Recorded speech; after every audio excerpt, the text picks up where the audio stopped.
Hi welcome and welcome back to the channel. तो इस video में आप देखेंगे आप एक सिंपल बिजनेस का ट्रैक कैसे रख सकते हैं, इक्विटी का मतलब क्या होता है, स्टॉक और शेयर क्या होता है, स्टॉक एक्सचेंज क्या होता है और स्टॉक मार्केट के मेन पार्टिसिपेंट्स कौन होते हैं। सिंस यह कोर्स शेयर मार्केट का है तो हम शेयर क्या होता है इसे डिफाइन करके शुरू करते हैं, बट सीधे डेफिनेशंस पर ना जा करके हम एक एग्जाम्पल के साथ स्टार्ट करते हैं ताकि आपको टॉपिक के बारे में बेटर अंडरस्टैंडिंग मिल सके। मान लीजिए कि आपने कुछ पैसे बचाए हैं, लेट्स से 1 करोड़ रुपए, और आप इन पैसों से एक मैन्युफैक्चरिंग बिजनेस स्टार्ट करना चाहते हैं। अब आपको बिजनेस स्टार्ट करने के लिए सबसे पहले तो एक जगह की जरूरत पड़ेगी जहां से आप बिजनेस रन करेंगे। तो इसके लिए आपने एक जगह 30 लाख रुपए में खरीदी। इसके बाद आपको मैन्युफैक्चरिंग के लिए मशीन की जरूरत पड़ेगी, जिसके लिए लेट्स से आपने 30 लाख रुपए की एक मशीन खरीदी। और इसके अलावा आपको मशीन के लिए रॉ मटेरियल लेने के लिए, एम्प्लॉयज को सैलरी देने के लिए और डे टू डे के मिसलेनियस एक्सपेंस पे करने के लिए कैश की जरूरत पड़ेगी। तो इसके लिए बाकी का बचा हुआ पैसा यानी कि 40 लाख रुपए आप अपने पास एज कैश रखते हैं।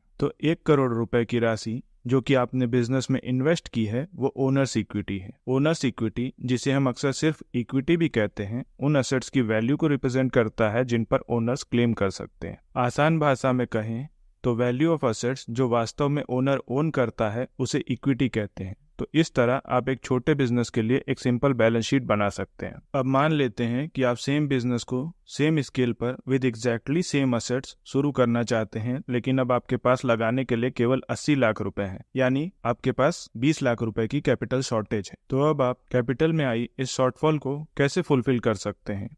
वेल, एक तरीका तो यह है कि आप 20 लाख रुपए का लोन ले सकते हैं। सो अगेन पैसों का ट्रैक रखने के लिए हम इसे बैलेंस शीट में as a borrowing of 20 lakh record करेंगे in liability side of balance sheet. अब यह बैलेंस शीट इस फैक्ट को दिखाती है कि आपके पास बिजनेस की कंप्लीट ओनरशिप नहीं है। इनफैक्ट अब आपकी ओनरशिप केवल कंपनी के नेट असेट्स तक सीमित है। कंपनी के net assets essentially value of assets हैं जो आपकी लायबिलिटीज ड्यू टू बोरोइंग को सेटल करने के बाद बचेगी। इसलिए नेट असेट्स को उस अमाउंट के रूप में डिफाइन करते हैं जिससे आपके टोटल असेट्स आपकी टोटल लायबिलिटीज से एक्सीड करता है। और इसको कैलकुलेट करने के लिए सिंपली आपके पास जो भी असेट्स हैं उसे जोड़कर उसमें से आपकी जो भी लायबिलिटीज हैं उनको सब्ट्रैक्ट कर दीजिए। ऐसा इसलिए है क्योंकि बिजनेस का उन लोगों के प्रति दायित्व है जिन्होंने बोरोइंग पीरियड में इंटरेस्ट पाने की उम्मीद में आपको पैसा उधार दिया था, और लोन पीरियड के खत्म होने पर वह यह भी उम्मीद रखते हैं कि उन्हें उनके पैसे वापस मिलेंगे। सो अगर आप आज अपने सारे असेट्स लिक्विडेट करते हैं तो उन लोगों के पास अपने पैसे वापस पाने का राइट है, और यह राइट इन असेट्स पर आपके राइट से पहले आता है। सो अकॉर्डिंगली आपके इक्विटी की वैल्यू कंपनी के नेट असेट्स के बराबर होगी। तो एक सिंपल बिजनेस की बैलेंस शीट इस तरह दिखती है।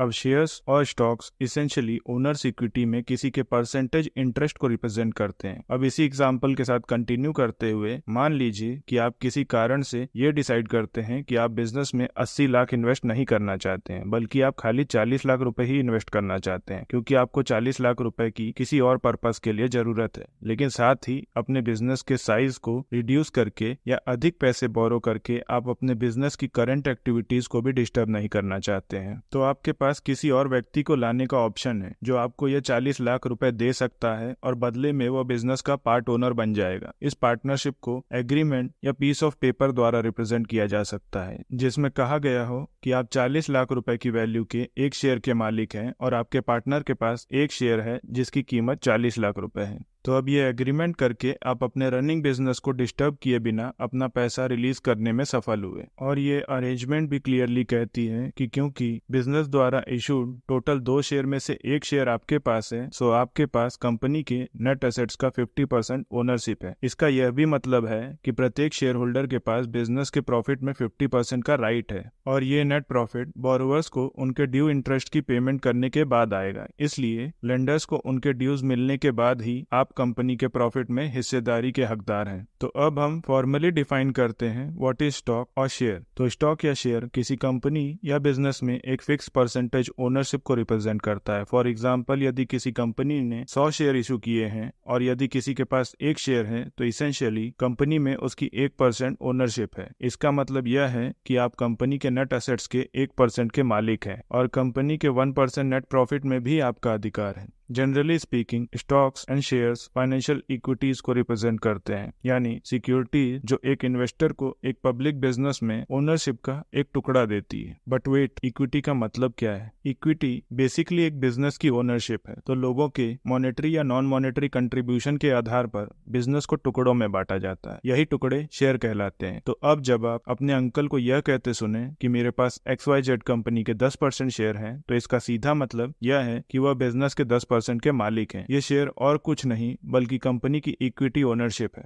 फॉर एग्जाम्पल, मान लीजिए आप अपने 3 दोस्तों के साथ मिलकर एक नई कंपनी शुरू करते हैं। अब बिजनेस चलाने के लिए आप सब 2.5 करोड़ रुपए इन्वेस्ट करते हैं, यानी टोटल इन्वेस्टमेंट 10 करोड़ रुपए है। अब जब आपकी कंपनी को रजिस्टर करने का टाइम आता है, तो आप बिजनेस को 10 रुपए की वैल्यू के 1 करोड़ शेयर्स में बांटते हैं। इसका मतलब यह है कि कंपनी की बुक्स में शेयर्स की वैल्यू 10 रुपए है। अब क्योंकि यह एक जॉइंट पार्टनरशिप आपके 3 दोस्तों के साथ है, तो आप में से प्रत्येक आदमी को 25 लाख शेयर्स इक्वली मिल जाते हैं, यानी 25% ओनरशिप और इक्विटी। अब बिजनेस एक्सपांशन के लिए कैपिटल रेज करने के पर्पज से बिजनेस के सभी ओनर्स ने यूनानिमसली डिसाइड किया कि सभी equal number of shares 10 lakh surrender करेंगे। तो आपके दोस्त और आप इक्वल ओनर्स के तौर पर एक specific portion of shares give up करते हैं, ताकि आने वाले इन्वेस्टर्स शेयर्स खरीदकर उसके बदले आपको फंड दे सके। इसका मतलब कंपनी ये अनाउंस करती है कि वो अपने टोटल नंबर ऑफ शेयर्स का 40% पब्लिक को सेल करेगी, ताकि वो जरूरत के अनुसार पैसे जुटा सके। बट इन शेयर्स को हायर प्राइस पर बेचा जाता है, जिसे मार्केट वैल्यू कहते हैं, लेट्स से 100 रुपए। तो अब एक इन्वेस्टर को जो आपकी कंपनी में इन्वेस्ट करना चाहता है, 10 रुपए के शेयर को खरीदने के लिए उसे 90 रुपए का प्रीमियम देना पड़ेगा। इसका मतलब यह है कि बिजनेस में उनकी ओनरशिप केवल 10 रुपए के बराबर ही होगी। सो नाउ आप और आपके फ्रेंड्स केवल 60% ओन करते हैं और बाकी का 40% पब्लिक ओन करती है। तो अब अगर कोई इन्वेस्टर आपकी कंपनी के 1 लाख शेयर परचेज करता है, तो वो आपके बिजनेस में 1% इक्विटी ओनरशिप के साथ आपकी कंपनी का शेयर होल्डर बन जाता है। इसलिए साधारण भाषा में कहें तो किसी कंपनी में स्टेक परचेज करने का मतलब है उस कंपनी में इन्वेस्ट करना और उसे इक्विटी इन्वेस्टमेंट बनाना। इसलिए कोई भी इन्वेस्टर जो किसी कंपनी में शेयर या स्टेक खरीदता है, वह उस कंपनी की पार्शियल ओनरशिप का मालिक होता है। इक्विटी इन्वेस्टमेंट्स आपको अपने फाइनेंशियल गोल्स को अचीव करने में और इन्फ्लेशन को बीट करने के साथ साथ लॉन्ग टर्म में टैक्सेस बचाने में भी आपकी मदद करती है। इसलिए अगर आप पूरी तरह से conservative investment options like FD में इन्वेस्ट करते हैं, तो यह आपकी मनी को इन्फ्लेशन और टैक्सेस से बचाने के लिए इनफ नहीं होगा। और इतना ही नहीं, हिस्टोरिकल डाटा ये भी प्रूव करता है कि इन्वेस्टिंग इन इक्विटीज में गोल्ड, डेट, रियल एस्टेट जैसी मोस्टली एसेट क्लासेस द्वारा दिए गए रिटर्न को आउट परफॉर्म करने की क्षमता है।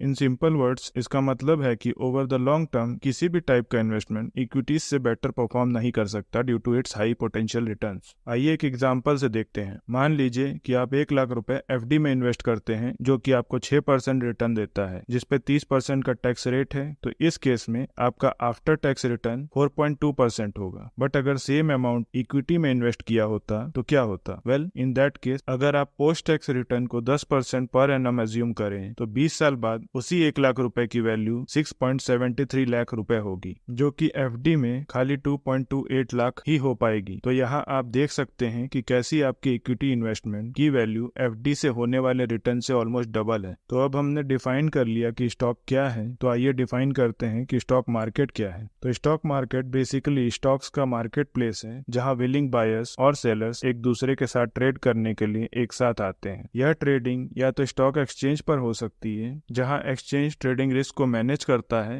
या तो ये ट्रेडिंग प्राइवेटली भी हो सकती है दो विलिंग पार्टीज के बीच में। स्टॉक एक्सचेंजेस बेसिकली एक प्लेटफॉर्म या कंप्यूटर्स का एक नेटवर्क है, जहां बायर्स और सेलर्स किसी भी सिक्योरिटी में ट्रांजैक्शन करते हैं। हम आने वाली वीडियोस में स्टॉक एक्सचेंज को और डिटेल में कवर करेंगे। लेकिन अगर दो लोगों ने किसी लिस्टेड स्टॉक को प्राइवेटली ट्रेड करने का फैसला किया है, तो वो एक्सचेंज के साथ अपने ट्रेड को रजिस्टर करने के लिए बाध्य हैं। जब शेयर मार्केट या स्टॉक एक्सचेंज की बात आती है, तो शेयर्स की ट्रेडिंग या तो प्राइमरी मार्केट में या सेकेंडरी मार्केट में हो सकती है। हम इन टॉपिक्स को आने वाली वीडियोस में कवर करेंगे। फिलहाल के लिए हम देखते हैं कि शेयर मार्केट में कौन कौन पार्टिसिपेट करता है। तो आप जब भी किसी इंस्टीट्यूशन और एस्टेब्लिशमेंट को देखते हैं, जैसे स्कूल, कॉलेज, यहाँ तक कि जिस कंपनी में आप काम कर रहे हैं, तो आप देखेंगे कि ये कई डिपार्टमेंट्स को मिलाकर बनी एक कनेक्टेड यूनिट है। फॉर एग्जाम्पल, आपकी कंपनी में सेल्स, फाइनेंस, HR, मार्केटिंग और अदर डिपार्टमेंट्स होंगे, जो कि टुवर्ड सक्सेस एक सीमलेस ऑर्गेनाइजेशन के तौर पर काम करते हैं। उसी तरह स्टॉक मार्केट में भी पार्टिसिपेंट्स का एक ग्रुप शामिल होता है जो इसके स्मूथ फंक्शनिंग में कंट्रीब्यूट करता है। ये पार्टिसिपेंट सिक्योरिटी मार्केट की वेरियस सिक्योरिटीज के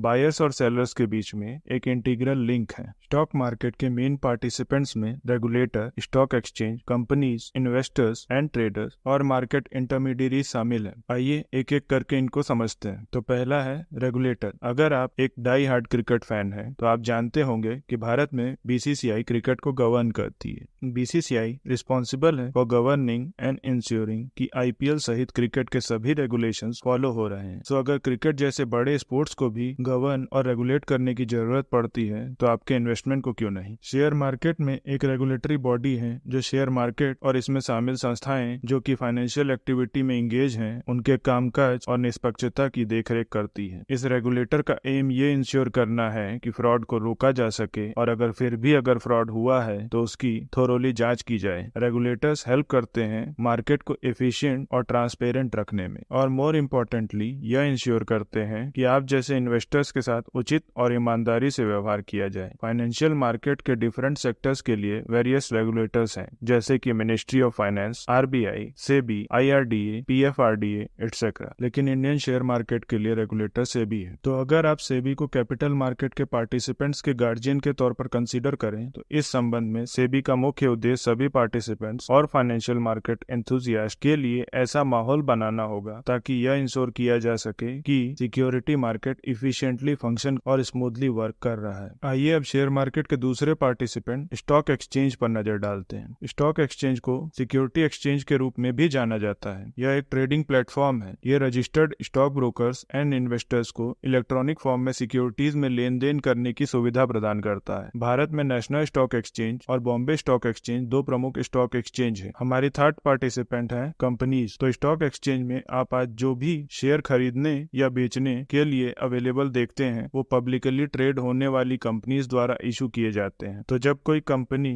इनिशियल पब्लिक ऑफर यानी आईपीओ लाती है तो वो पब्लिकली ट्रेडेड कंपनी बन जाती है, विच मीन्स कि वह अपने आप को स्टॉक एक्सचेंज में इंट्रोड्यूस करती है। तो अब हम स्टॉक मार्केट के सबसे इम्पोर्टेंट पार्टिसिपेंट यानी इन्वेस्टर्स और आप जैसे ट्रेडर्स पर आते हैं। शायद आपको पता हो कि ट्रेडिंग एंड इन्वेस्टिंग दो बहुत ही डिफरेंट एक्टिविटीज हैं, लेकिन जब आप स्टॉक एक्सचेंज में पब्लिकली लिस्टेड कंपनी में इन्वेस्ट करते हैं तो आपको इन्वेस्टर माना जाता है। दूसरी ओर यदि आप किसी स्टॉक में कीमतों में उतार चढ़ाव से मुनाफा कमाने के इरादे से एक शॉर्ट टर्म के लिए एक सिक्योरिटी खरीदना चाहते हैं तो आपको एक ट्रेडर माना जाता है। स्टॉक मार्केट में ट्रेडर्स और इन्वेस्टर्स के फाइनेंशियल मार्केट को अप्रोच करने का अलग अलग ऑब्जेक्टिव, स्ट्रेटेजी और तरीका होता है। इन्वेस्टर्स के दो प्रकार होते हैं। एक रिटेल इन्वेस्टर्स, ये वो इन्वेस्टर होते हैं जो शेयर मार्केट में सीधे इन्वेस्ट करते हैं। दूसरा इंस्टीट्यूशनल इन्वेस्टर्स, ये आमतौर पर financial institutions like banks, asset management companies, insurance companies, pension funds आदि होते हैं। इन्वेस्टर्स फॉरेन या डोमेस्टिक दोनों ही हो सकते हैं। अब हम अपने fifth and final stock market participant market intermediaries पर चलते हैं। तो मार्केट इंटरमीडियरीज ऐसी एंटिटीज हैं जो बायर्स और सेलर्स के अलावा मार्केट में फाइनेंशियल ट्रांजैक्शन में इन्वॉल्व हैं। ये ऐसे इंस्टीट्यूशंस हैं जो रेगुलेशंस द्वारा दिए गए सभी नियमों को पूरा करते हुए आपकी इन्वेस्टमेंट एक्टिविटीज को स्मूथली पूरा करने में आपकी मदद करते हैं। इन इंटरमीडियरीज में शामिल है depositories, depository participants, trading member,